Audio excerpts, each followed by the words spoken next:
On my 81st birthday, my daughter-in-law threw my cane on the floor and told me to crawl to get it. 1 week later, I canceled the will and donated $7 million to a senior shelter. I'm glad to have you here. Follow my story until the end and comment the city you're watching from, so I can see how far my story has reached. My name is Thelma, and I'm about to tell you about the day I realized that sometimes the people who should love you most are the ones who hurt you deepest. It was my 81st birthday. The living room was decorated with balloons and streamers, and 23 people had gathered to celebrate. At least, that's what I thought they were there for. I was sitting in my usual chair by the window, my wooden cane resting against my knee. My arthritis had been particularly painful that morning, making every movement feel like broken glass grinding in my joints. But I was happy. After 2 years of feeling invisible in my own home, I thought maybe today would be different. "Thelma, could you come help me in the kitchen?" Lyra's voice was sweet as honey, the way it always was when others were watching. My daughter-in-law stood in the doorway, her perfectly styled blonde hair catching the afternoon light. She was 34, beautiful, and had married my son Robert 5 years ago. At first, I thought I was gaining a daughter. How wrong I was. I reached for my cane, gripping the worn handle that had supported me through countless days since my hip surgery 3 years ago. As I started to stand, Lyra stepped forward. "Actually, never mind," she said, and before I could react, she grabbed my cane and threw it across the room. The wooden stick clattered against the hardwood floor, sliding under the dining table in the far corner. The sound echoed through the suddenly silent room. Every conversation stopped. Every eye turned to me. "Oops," Lyra said, not sounding sorry at all. "Guess you'll have to get that yourself." I stared at her, confusion flooding my mind. "Lyra, I can't walk without—" "Oh, come on, Thelma. A little exercise won't hurt you. Besides, crawling is good for the joints, isn't it? I read that somewhere." She said it with such casual cruelty, as if she were suggesting I try a new recipe. The room remained frozen in uncomfortable silence. I looked around at the faces of people I'd known for decades. My neighbor Sarah, who I'd helped through her husband's cancer. My church friend Margaret, who I'd driven to doctor's appointments when she couldn't drive anymore. My own son Robert, standing by the fireplace with his mouth slightly open. None of them said a word. "Well?" Lyra crossed her arms, that familiar smirk playing at her lips. "We're all waiting." The humiliation burned in my chest like acid.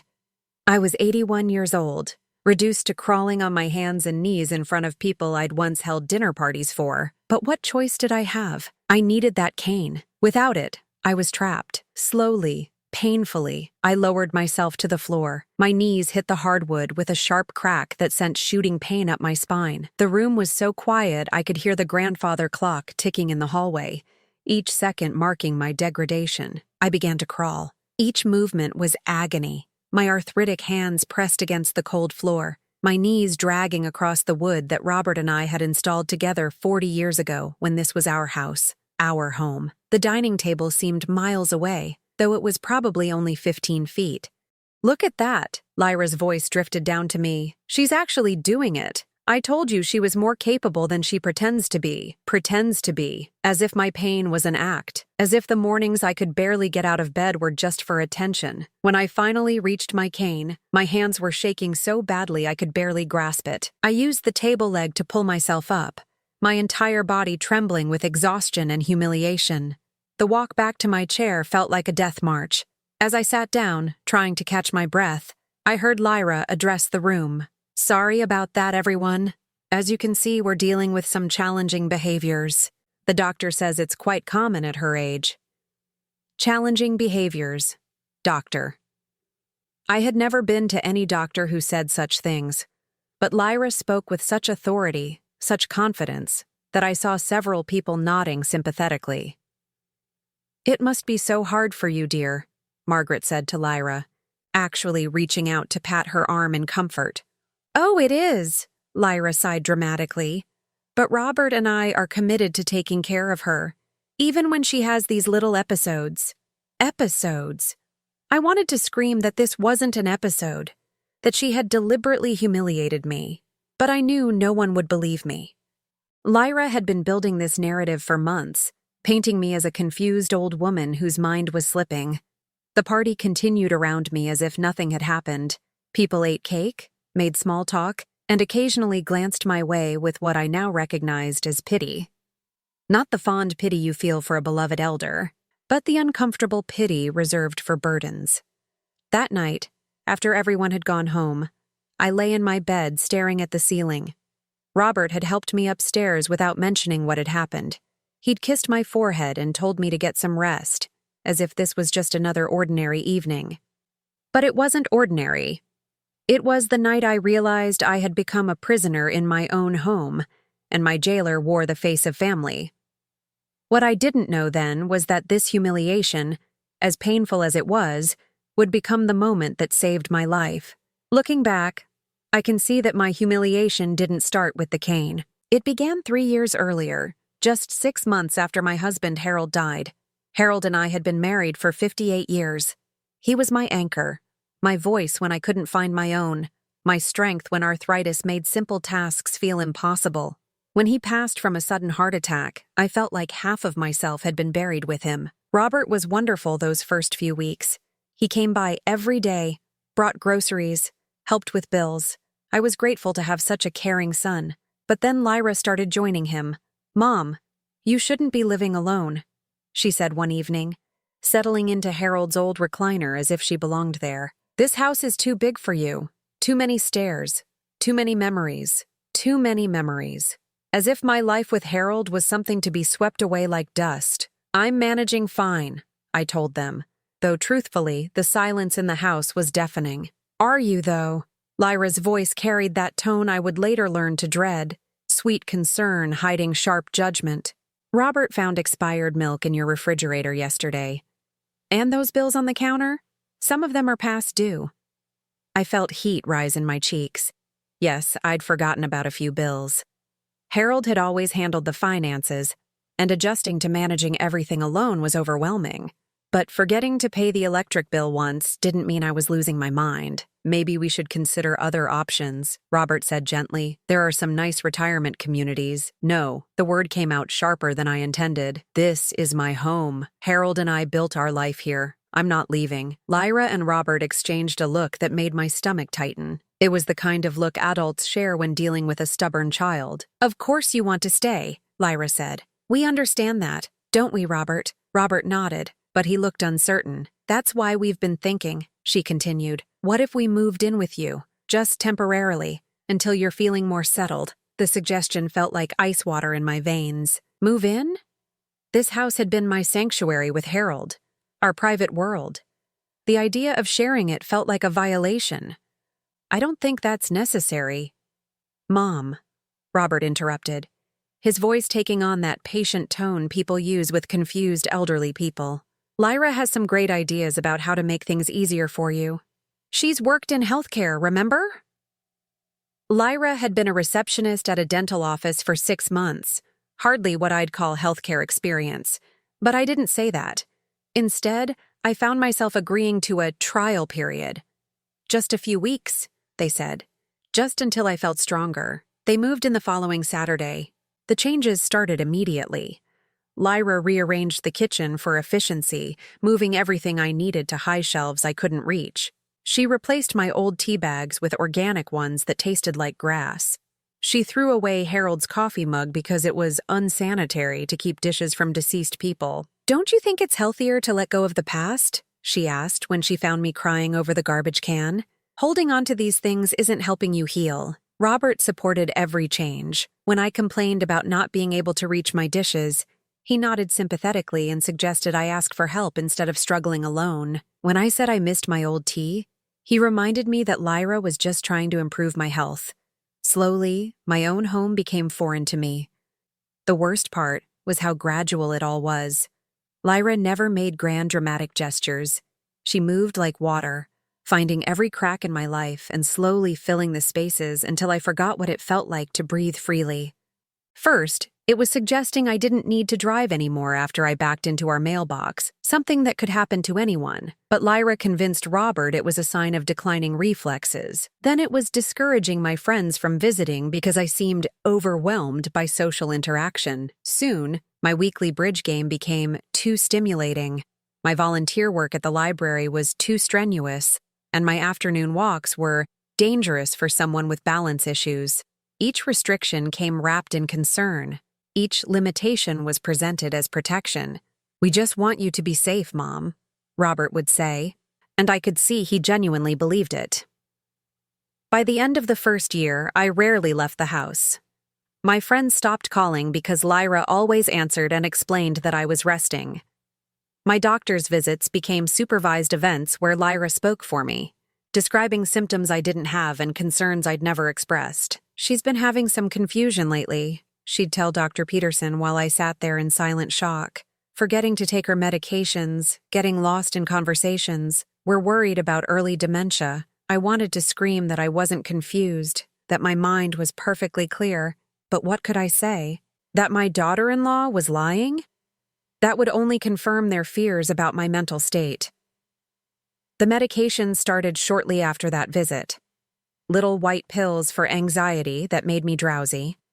Blue ones for mood stabilization that left me feeling disconnected from my own thoughts.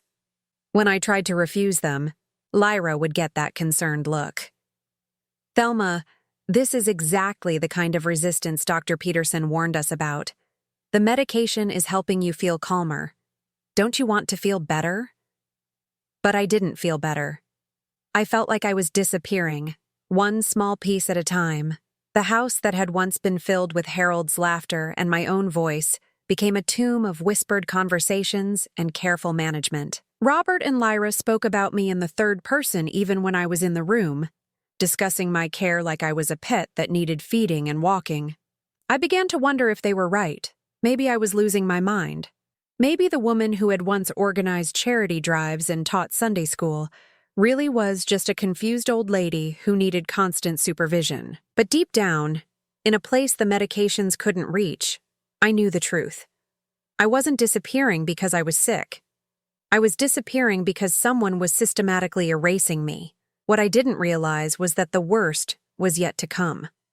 The truth came to me in the most unexpected way, just 2 weeks after my birthday humiliation. I was sitting in the sunroom, pretending to nap, while Lyra and her friend Jessica had coffee in the kitchen.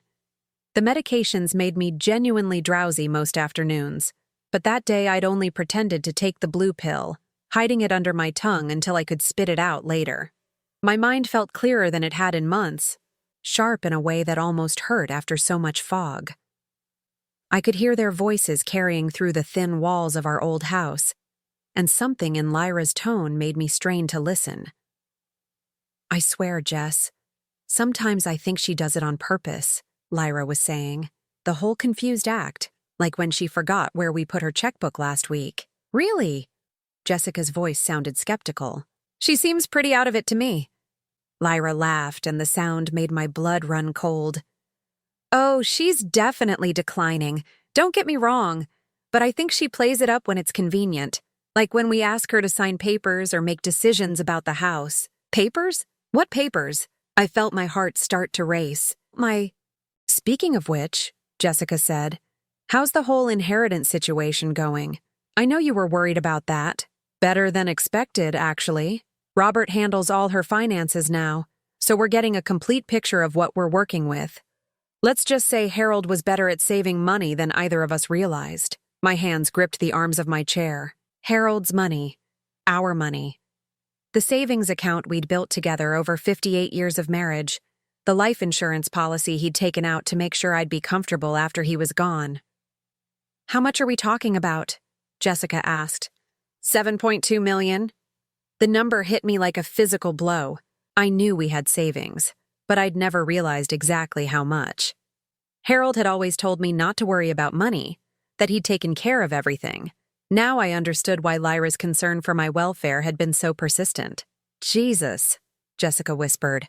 "No wonder you're being so patient with the whole situation." "Patient?" Lyra's voice turned sharp. Jess, you have no idea what it's like living with her.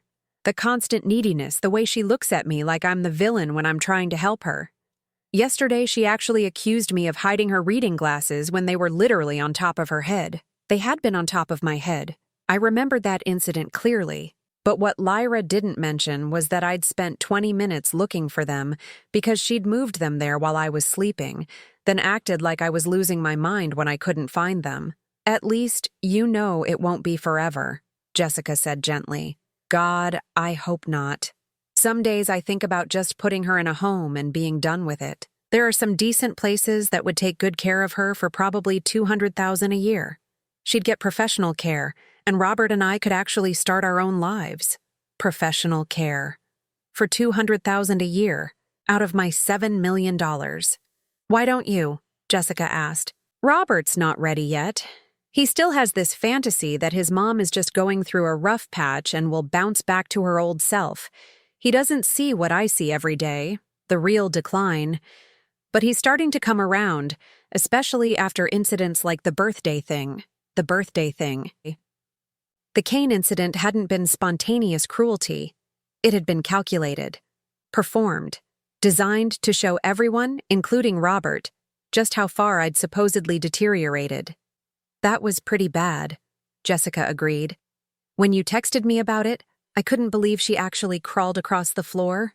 Texted. She'd texted about my humiliation like it was entertainment. I felt terrible about it, Lyra said, but I could hear the satisfaction in her voice. But sometimes these situations happen, and you have to let people see the reality of what you're dealing with. Robert needed to see how bad things have gotten. My chest felt tight, like I couldn't get enough air. Everything made sense now. The gradual isolation, the medications that made me foggy and compliant, the constant narrative about my declining mental state. Lyra wasn't just stealing my life. She was stealing my identity, my autonomy, my very sense of self. And she was doing it for $7 million.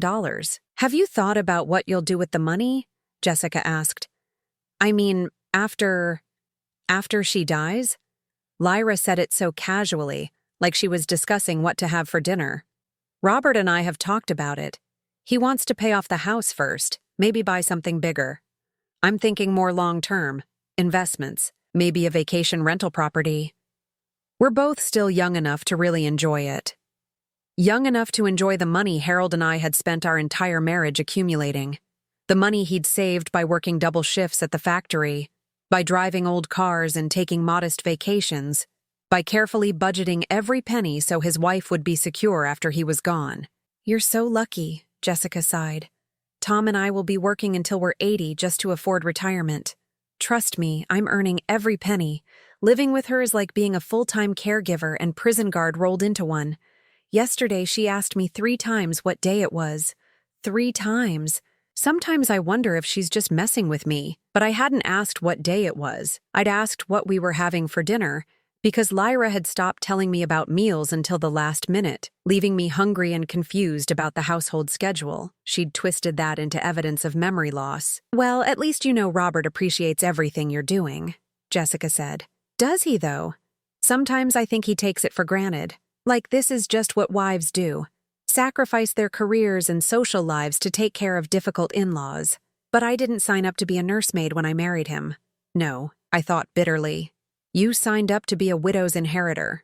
The conversation moved on to other topics, but I'd heard enough.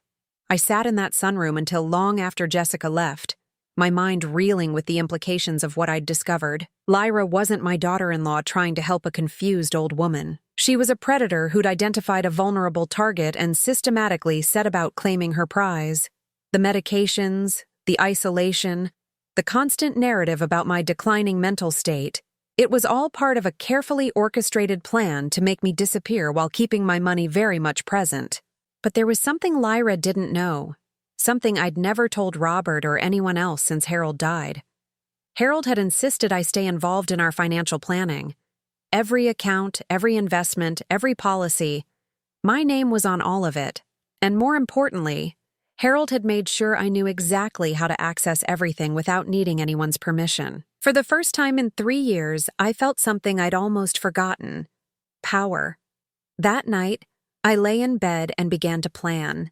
The next morning, I did something I hadn't done in over a year. I woke up before Lyra.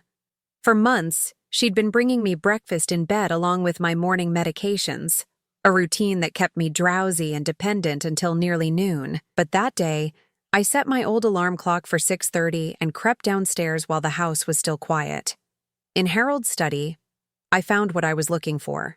Hidden behind his collected works of Mark Twain was a small fireproof box containing our important documents. Harold had shown me this hiding place years ago, making me promise to remember it, just in case. My hands shook as I opened it. Inside were copies of our wills, insurance policies, investment statements, and most importantly, a small leather address book with the contact information for our attorney, financial advisor, and accountant.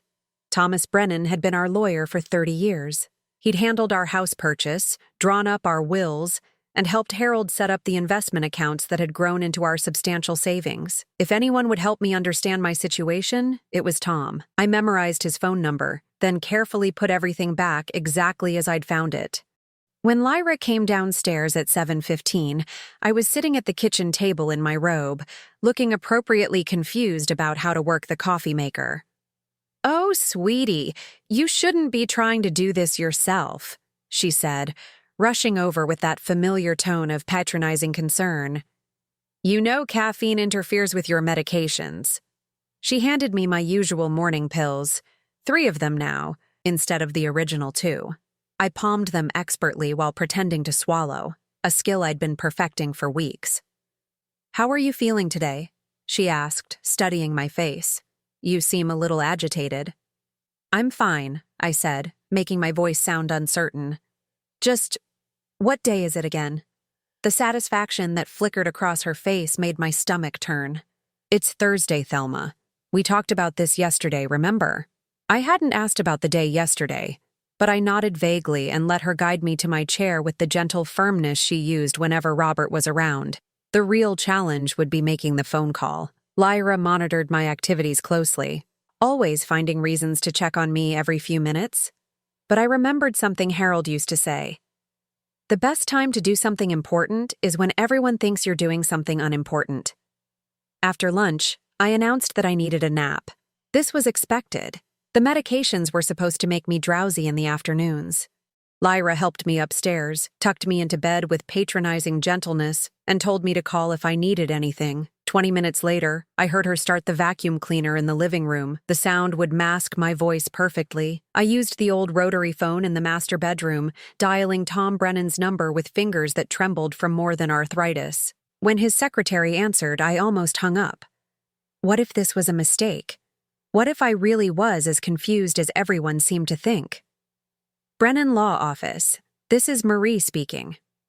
Hello, Marie. This is Thelma Richardson. I need to speak with Tom about some urgent legal matters. Oh, Mrs. Richardson.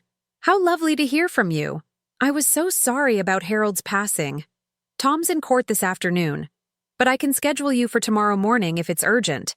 It is urgent, I said, surprised by how steady my voice sounded. But I need to ask a favor. Could we meet somewhere other than his office? I'm having some family complications. Marie's voice grew concerned. Of course. Would you prefer he come to your home? No, somewhere private. Maybe that little cafe on Maple Street? Brewster's? Certainly. How about 10 o'clock? Perfect. And Marie, this conversation needs to stay between us for now. After I hung up, I lay back on my pillow, my heart racing. I'd done it. For the first time in 3 years, I'd taken action on my own behalf. But getting to the meeting would be another challenge entirely. The next morning, I waited until Lyra left for her weekly grocery shopping, a routine she'd established to give herself breaks from caregiving. As soon as her car pulled out of the driveway, I called a taxi. I need a ride to Maple Street, I told the dispatcher. It's for an elderly passenger who walks with a cane.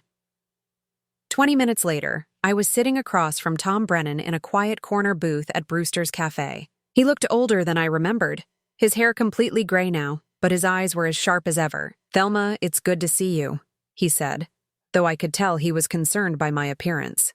I'd lost weight over the past year, and the medications had left me with a frail, uncertain quality that even I could see in the mirror. "Tom, I need your help," I said without preamble. "I think my daughter-in-law is trying to steal my inheritance." I told him everything. The gradual isolation, the medications, the constant narrative about my declining mental state, and most importantly, what I'd overheard about the $7 million. Tom listened without interruption, occasionally making notes in a small leather notebook. "Thelma," he said finally, "I need to ask you some direct questions, and I need you to answer them honestly. Do you feel that your mental faculties are impaired in any way?" "No," I said firmly. "I'm lonely. I'm grieving Harold, and I've been drugged for months, but my mind is clear." "Have you signed any documents that you didn't understand or that were misrepresented to you?" I thought carefully. "Not yet, but Lyra keeps talking about papers, and I think she's building up to something." Tom nodded grimly. "The good news is that Harold set up your accounts very carefully. You have complete control over all assets, and any attempt to change that would require your explicit consent and my verification. Nobody can touch your money without your direct authorization." Relief flooded through me. "So I can access the accounts myself?" "Absolutely. In fact, I'd recommend we do that today. But first, I want to address another concern." He leaned forward. "Thelma, what you're describing sounds like elder abuse, financial exploitation, psychological manipulation, possibly illegal administration of medication. These are serious crimes." "I just want it to stop," I said. "I want my life back." "Then we're going to get it for you. But I need to know, how far are you willing to go to protect yourself?" I thought about the $7 million Harold had saved for my security, about my home being turned into a prison, about crawling across my own floor while people I'd known for decades watched in silence. "As far as necessary," I said. Tom smiled for the first time since I'd sat down. "Good, because I have some ideas." That afternoon, I rode the taxi home with a sense of purpose I hadn't felt in years. Hidden in my purse was a new cell phone Tom had helped me purchase, programmed with his direct number and the numbers of several other professionals who might be needed in the coming days.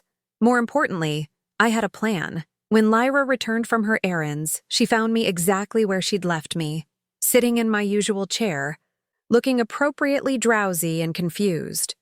But inside, I was wide awake and calculating. She had no idea that her carefully constructed web was about to collapse around her. 3 days later, I put my plan into motion. Tom had arranged everything perfectly. At 10:30 on Tuesday morning, while Lyra was at her yoga class and Robert was at work, a car arrived to take me to the bank. I'd told Lyra I was napping, then slipped out the back door with the spare key I'd hidden weeks ago.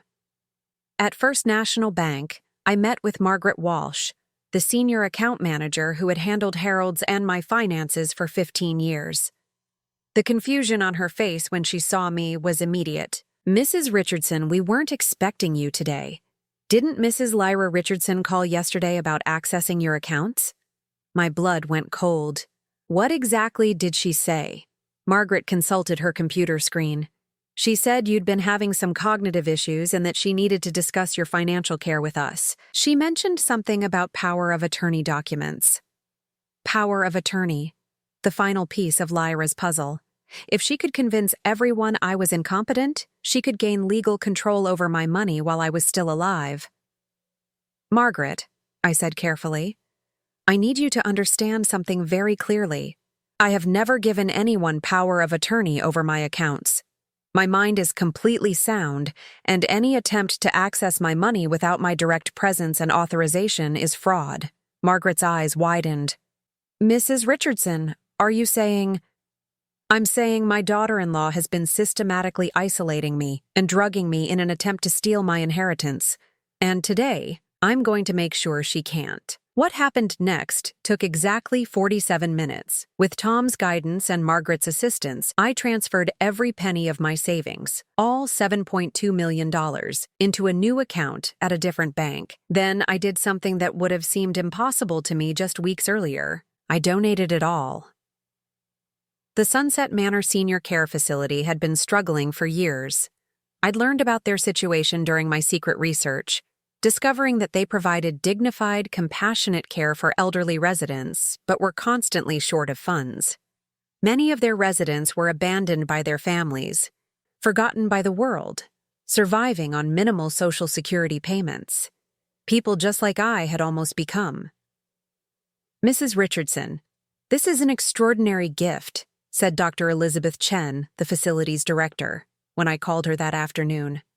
$7 million will allow us to expand our services, hire more staff, and ensure that no resident ever has to worry about losing their home here. "That's exactly what I want," I told her. "Harold and I never had the chance to help people the way we wanted to. This feels like the right way to honor his memory." When I returned home, Lyra was already back from yoga, pacing the living room with her phone pressed to her ear. "Told you she was sleeping when I left. How could she have gone anywhere?" She turned when she heard me come in, her face a mask of forced concern. "Oh, thank God, Thelma. I was so worried. Robert, she's here. I'll call you back." She hung up and rushed over to me, her hands fluttering anxiously. "Where were you? I came home and your bedroom was empty. I thought maybe you'd fallen or—" "I went for a walk," I said simply, settling into my chair. "It's a beautiful day." "A walk? Thelma, you can't just leave the house without telling someone. What if something had happened? What if you'd gotten lost?" I looked at her carefully, seeing her clearly for perhaps the first time, the perfect blonde hair, the designer workout clothes, the manicured nails that had never done an honest day's work. She was beautiful, poised, and absolutely panicked. "I'm fine, dear," I said mildly. "Just felt like getting some fresh air." That evening, Lyra was unusually attentive. She brought me extra blankets, made my favorite tea, and kept asking if I felt all right. I could practically see her mind working, trying to figure out if my unexpected independence meant anything, or if it was just a random fluctuation in my supposed decline. At dinner, she brought up the topic I'd been waiting for. "Thelma, Robert and I have been talking, and we think it might be time to discuss some practical matters. You know, planning ahead for when you might need more help." "What kind of help?" I asked, cutting my chicken with hands that didn't shake at all. "Well, financial planning, for instance. Making sure your money is properly managed so you don't have to worry about it. There are legal documents that could make things easier for everyone. Power of attorney documents. Just as I'd expected." "That sounds very thoughtful," I said. "What would these documents do exactly?" Lyra's face lit up with relief. "They would allow Robert and me to handle your banking, pay your bills, make decisions about your care if you're not able to. It's really just a safety net." "I see. And when would we do this?" "Actually, we have an appointment with a lawyer tomorrow afternoon, just to discuss options." "Not Tom Brennan," I was certain. "Some other lawyer who didn't know me, who would see an elderly woman with a concerned family and rubber stamp whatever they put in front of him." "That sounds fine," I said agreeably. "I trust you to do what's best." The satisfaction that spread across Lyra's face was so obvious that I almost felt sorry for her. Almost. The next afternoon, we drove to the office of Jonathan Mitchell, attorney at law. I'd looked him up. He was young, inexperienced, and specialized in quick legal services for busy families. Perfect for Lyra's purposes. In his sterile conference room, Lyra sat beside me while Robert held my hand and Mr. Mitchell explained the power of attorney documents in simple terms, as if I were a child. "These papers just ensure that your family can take care of you properly," he said kindly. "Your son and daughter-in-law will be able to manage your finances and make medical decisions if you're unable to do so yourself." "I understand," I said. "And this gives them access to all my accounts?" "Yes, complete access. They'll be able to handle everything so you don't have to worry about complicated financial matters." Lyra squeezed my hand encouragingly. "It's really the best thing for everyone, Mom." I picked up the pen and stared at the signature line for a long moment. In the silence, I could hear Lyra's breathing becoming shallow with anticipation. Then I set the pen down. "I'm sorry," I said, "but I can't sign this." The temperature in the room seemed to drop 10 degrees. "Mom?" Robert's voice was confused. "Why not?" I turned to look at him, my son, who had genuinely believed he was protecting me. "Because yesterday I donated all of my money to charity.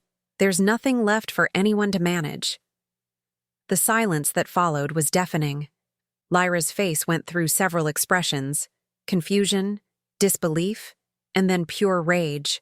"What did you say?" Her voice was barely a whisper. "I gave it all away. $7.2 million to the Sunset Manor Senior Care Facility. Harold and I always wanted to help people who had no one else to care for them." Lyra stood up so fast her chair fell over. "You can't do that. You're not mentally competent. Robert." She obviously doesn't understand what she's done, but Robert was staring at me with dawning comprehension. "Mom, did you know? About the money? About what we were planning?" "I knew everything," I said quietly. "I heard Lyra telling her friend Jessica about the inheritance, about how she was earning every penny by living with the difficult old woman. I know about the medications you've been giving me that no doctor ever prescribed. I know you were planning to put me in a cheap nursing home as soon as you got control of my finances." Lyra's mask finally slipped completely. "You selfish bitch. Do you have any idea what I've sacrificed for you? 2 years of my life taking care of your pathetic—" "Lyra!" Robert's voice cut through her rage, but the damage was done. I stood up slowly, feeling stronger than I had in years. "Mr. Mitchell, I won't be signing any documents today, and I'll be needing a copy of this conversation for my attorney." As we walked to the car, Lyra was silent but vibrating with fury. Robert kept trying to ask questions that I didn't answer. When we got home, the explosion I'd been expecting finally came. The explosion came the moment we walked through the front door. $7 million! Lyra screamed, her face twisted with rage. "You threw away $7 million out of spite!" I sat down in my chair calmly, watching her pace back and forth like a caged animal. Robert stood frozen in the doorway, still processing what had happened. "It wasn't spite," I said quietly. "It was justice." "Justice?" She whirled to face me. "I spent 2 years of my life taking care of you, feeding you, medicating you, making sure you were safe. And this is how you repay me? You spent 2 years drugging me, isolating me, and planning to steal my inheritance," I corrected. "There's a difference. You're insane. Robert, tell her she's insane." But Robert was looking at me with new eyes. "Mom, the medications Lyra gave you, did a doctor really prescribe them?" "No," I said simply. "Dr. Peterson never prescribed anything except my arthritis medication. Everything else came from Lyra."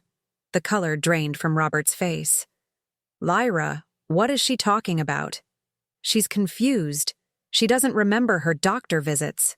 "I remember everything," I said. "I remember you telling Dr. Peterson I was having memory problems when I wasn't. I remember you intercepting my phone calls and telling my friends I was too unwell for visitors. I remember you moving my belongings and then acting like I was losing my mind when I couldn't find them." Lyra's hands were shaking now. "That's not true. Robert, you've seen how she's deteriorated. Have I?" Robert's voice was quiet, thoughtful. "Or have I seen what you wanted me to see?" For a moment, Lyra looked genuinely panicked. Then her expression hardened. "Fine. You want to know the truth? The truth is that I've been a saint for putting up with this for 2 years. Do you know what it's like living with someone who can't remember conversations? Who needs constant supervision? Who acts like a victim every time someone tries to help her?" "But I wasn't acting," I said. "I was being victimized. By you." "You're pathetic." The words came out like venom. "A sad, lonely old woman who nobody really wants around. Robert only tolerated you because of the money, and now you've thrown that away too. Congratulations. Now nobody has any reason to care about you at all." The words should have hurt. A year ago, they would have devastated me. But sitting there, looking at this beautiful young woman whose mask had finally slipped completely, I felt nothing but pity. "You're wrong about one thing," I said. "Robert does care about me. Don't you, son?" Robert was staring at Lyra as if seeing her for the first time. "My God, Lyra, what have you done?" "What I had to do. What you were too weak to do. Your mother needed managing, and I managed her. You drugged her. You isolated her. You made her crawl across the floor at her own birthday party. That was an accident." "No," Robert said, his voice growing stronger. "It wasn't. Nothing about this was an accident, was it?" The fight seemed to go out of Lyra all at once. She sank into Harold's old recliner, the one she'd claimed as her own 3 years ago. "What happens now?" she asked quietly. "Now you pack your things and leave," I said. "Both of you." Robert looked stricken. "Mom, I know I made mistakes, but I thought I was helping you. I thought—" "You thought what she told you to think," I said, not unkindly. "But you're my son, Robert. If you really want to rebuild our relationship, we can try. But not while you're married to someone who sees me as nothing but a financial opportunity." "You can't be serious," Lyra said. "Robert, you're not actually going to choose her over me." Robert looked between us for a long moment. Then he walked over to my chair and knelt beside it. "Mom, I'm so sorry. I should have listened to you. I should have seen what was happening." "I know," I said, taking his hand. "But you see it now. That's what matters." 3 weeks later, I stood in my kitchen making coffee, real coffee, with caffeine, while watching the sunrise through windows that Lyra had kept covered with heavy curtains. The house felt different now, lighter, like it could breathe again. Robert had filed for divorce and moved into a small apartment across town. He visited every few days, tentatively rebuilding the relationship we'd lost. It would take time, but we had time now. Lyra had threatened to fight the divorce, to claim I'd been mentally incompetent when I donated the money, to have me evaluated for dementia. But Tom Brennan had been thorough in documenting my mental competency, and her own words in Mr. Mitchell's office had been recorded. In the end, she'd settled for what little Robert could offer and disappeared from our lives. The phone rang, interrupting my peaceful morning. I smiled when I saw the caller ID. "Good morning, Dr. Chen." "Good morning, Thelma. I'm calling with wonderful news. The renovations at Sunset Manor are complete, and we're having a dedication ceremony next week. The residents would love to meet the woman who made it all possible." "I'd be honored," I said, "but I'm not the one who made it possible.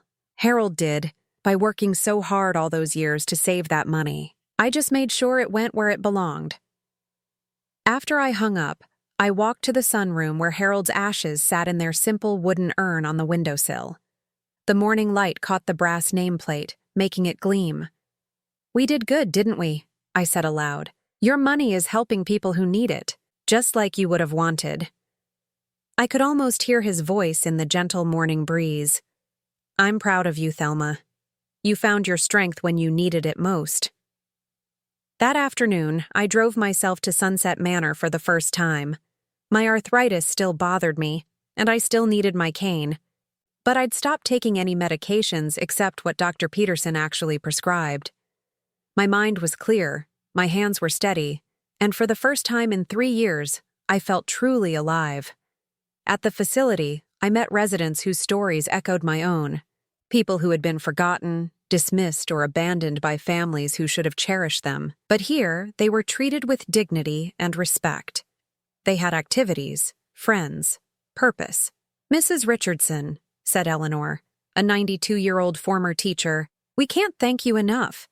This place saved my life." "Mine too," I told her, and meant it. As I drove home that evening, I thought about the birthday party 6 months ago, about crawling across my own floor while people watched in silent discomfort. That humiliation had been the catalyst for everything that followed: the awakening, the investigation, the plan, and ultimately, the freedom. Sometimes the worst moments of our lives become the doorway to the best ones. At 81 years old, I had learned that it's never too late to reclaim your dignity, your autonomy, and your right to be treated with respect. I had learned that family isn't always the people who share your blood, but the people who truly care about your well-being. Most importantly, I had learned that my worth wasn't measured by my bank account or my usefulness to others, but by my own choices and my own values. Harold's money was gone, but Harold's love lived on in every person whose life was improved by our gift, and I was still here, still strong, still capable of making my own decisions and living my own life. At 81, I was finally free. Now I'm curious about you who listened to my story. What would you do if you were in my place? Have you ever been through something similar? Comment below. And meanwhile, I'm leaving on the final screen 2 other stories that are channel favorites, and they will definitely surprise you. Thank you for watching until here.